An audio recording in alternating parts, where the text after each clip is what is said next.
बढ़ते हैं अगली खबर की ओर। अयोध्या में उत्तर प्रदेश के मुख्यमंत्री योगी आदित्यनाथ की अध्यक्षता में कैबिनेट की बैठक हुई। योगी सरकार ने अयोध्या में एक मेगा फाउंटेन पार्क की स्थापना करने का निर्णय लिया है। मंडलायुक्त गौरव दयाल ने बताया कि इसकी स्थापना के लिए विकास प्राधिकरण द्वारा कार्यादेश जारी किया गया है। प्रस्ताव आए। इन 14 महत्वपूर्ण प्रस्तावों में जो प्रस्ताव थे, सबसे पहला प्रस्ताव था उत्तर प्रदेश के अंदर पहली बार इनलैंड वाटरवे अथॉरिटी का गठन, यानी उत्तर प्रदेश अंतर्देशीय राजमार्ग प्राधिकरण के गठन का एक प्रस्ताव है। हम सब जानते हैं कि उत्तर प्रदेश के बारे में कहा जाता था कि उत्तर प्रदेश एक लैंडलॉक्ड स्टेट है। दुनिया के अंदर भी और देश के अंदर भी उन देशों ने प्रगति की जिनके पास जितना बेहतर जलमार्ग है।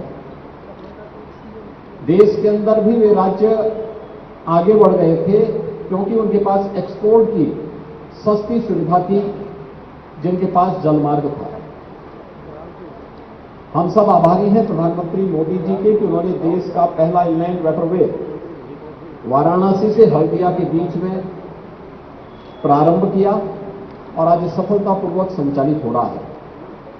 पिछली बार हम लोगों ने देखा था कि 13 जनवरी को दुनिया का सबसे लंबा क्रूज वाराणसी से डिब्रूगढ़ के बीच में भी प्रधानमंत्री जी ने फ्लैग ऑफ किया था।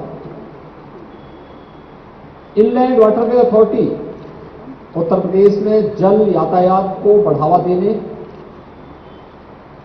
इसके माध्यम से वाटर स्पोर्ट्स की एक्टिविटीज को भी तेजी के साथ आगे बढ़ाने, पर्यटन की सुविधाओं में बढ़ोतरी करने के साथ साथ उत्तर प्रदेश को एक्सपोर्ट के एक हब के रूप में, क्योंकि देश के अंदर सबसे अच्छी कृषि और सबसे अच्छा जल संसाधन उत्तर प्रदेश के पास है और अयोध्या इस देश से बहुत महत्वपूर्ण है, क्योंकि अयोध्या कहते हैं आज से 2000 वर्ष पहले अयोध्या की राजकुमारी जलमार्ग से साउथ कोरिया गई थी और कोरिया के राजकुमार से विवाह बंधन में जोड़ करके वहां के आज एक महत्वपूर्ण राजवंश की परंपरा अपने आप को कोरियावासी भावनात्मक रूप से अयोध्या के साथ जोड़ते हैं। बल्कि इसी रामकथा पार्क के बगल में क्वीन हो पार्क के निर्माण का कार्य कोरिया और उत्तर प्रदेश सरकार मिलकर के संपन्न भी कर रही है। इस दृष्टि से अयोध्या में यूपी उत्तर प्रदेश के अंदर जो हमारी महत्वपूर्ण लगभग 12 के आसपास नदियां ऐसी हैं जो जल यातायात के लिए बहुत मायने रखती हैं, जैसे गंगा जी में, ऐसे यमुना जी में, सरयू जी में, राप्ती में, गोमती है। इन सभी नदियों में ये सुविधाएं उपलब्ध की जा सकती हैं। इसके लिए अथॉरिटी भारत सरकार के साथ मिलकर के कार्य करेगी और उत्तर प्रदेश को अपने परंपरागत उत्पाद को या उत्तर प्रदेश के जो कृषि प्रोडक्ट है इसको भी दुनिया के मार्केट में पहुंचाने के लिए, इसको निर्यात करने के लिए एक सुविधा विकसित होगी, जिससे आज इसकी अथॉरिटी के गठन की प्रक्रिया राज्य स्तर पर भी हम लोगों ने करने का निर्णय लिया है। इस कार्यक्रम को आगे बढ़ाएंगे। दूसरा, अयोध्या धाम की दृष्टि से मैंने पहले बताया कि वहां पर पहले से ही 178 महत्वपूर्ण परियोजनाएं, जिनमें केंद्र और राज्य सरकार 30,500 करोड़ रुपए से अधिक खर्च कर रही है।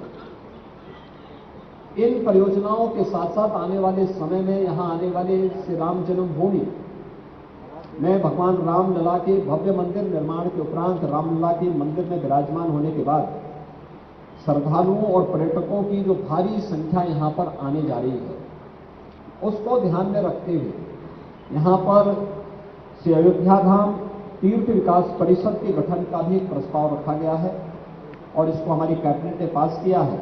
यहाँ के पर्व, यहाँ के त्यौहार, यहाँ की व्यवस्था को और अच्छे ढंग से कोऑर्डिनेट करते हुए स्थानीय स्तर पर, राज्य स्तर पर, केंद्र सरकार के सहयोग से और अन्य विभिन्न धर्मार्थ संस्थाओं के सहयोग से इसे कैसे हम आगे बढ़ा सकते हैं, इसके लिए इस प्रस्ताव को भी हम लोगों ने पास किया है। इसके साथ ही मां पाटेश्वरी धाम देवीपाटन धाम तीर्थ विकास परिषद के गठन की भी प्रक्रिया प्रारंभ आज यहां पर उसको भी पास किया है, क्योंकि वह एक महत्वपूर्ण तीर्थ है और नेपाल से जुड़े हुए श्रद्धालुओं की यात्राएं नवरात्रि के दौरान, खासतौर पर वासंतीय नवरात्रि के अवसर पर वहां पर एक यात्रा नेपाल से विशेष रूप से आती है। उस दृष्टि से भी इस धाम के विकास, उसके समग्र विकास की दृष्टि से इसकी व्यवस्था की गई है। तीसरा, सुख तीर्थ विकास परिषद। हम सब जानते हैं श्रीमद् भागवत महापुराण की पहली कथा